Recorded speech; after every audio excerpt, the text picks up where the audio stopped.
In the flicker of the oil lamps, the marble halls of Rome seemed to hold their breath.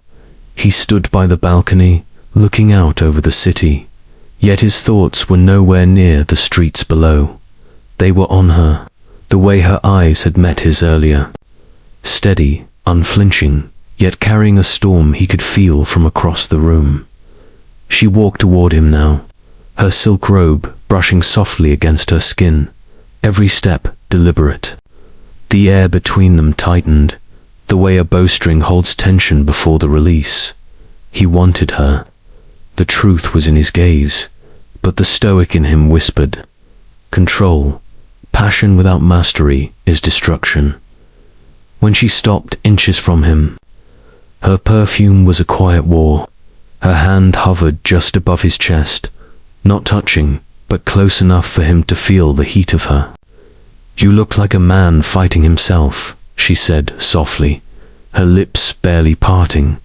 He breathed in, steadying the storm.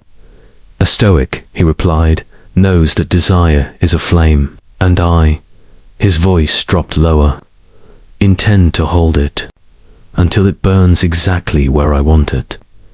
Her eyes deepened, half-lidded, the kind of look that could conquer empires.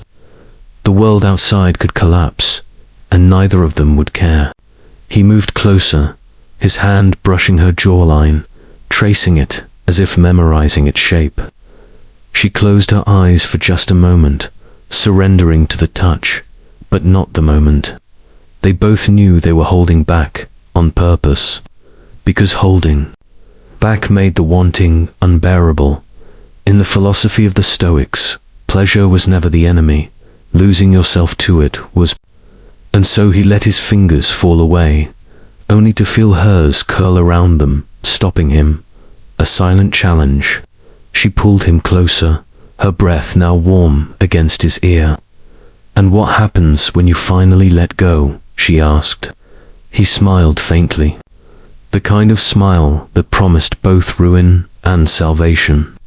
"Then," he whispered, "the world will remember the night it stopped turning." In that pause, in that breath, the entire city was nothing. Only the fire between them existed. And, like every Stoic before him, he knew the art wasn't in resisting passion, but in mastering it until it became something unforgettable.